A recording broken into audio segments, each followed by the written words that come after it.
What does perfect even mean? Is there even such a thing? Ooh, can we switch up all the rules and imagine a utopia?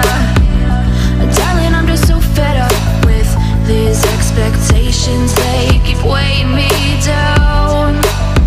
My heart is begging me to get the hell out of my head. I'm gonna live inside the upside down for a minute and pretend, honey, I'm a perfect 10.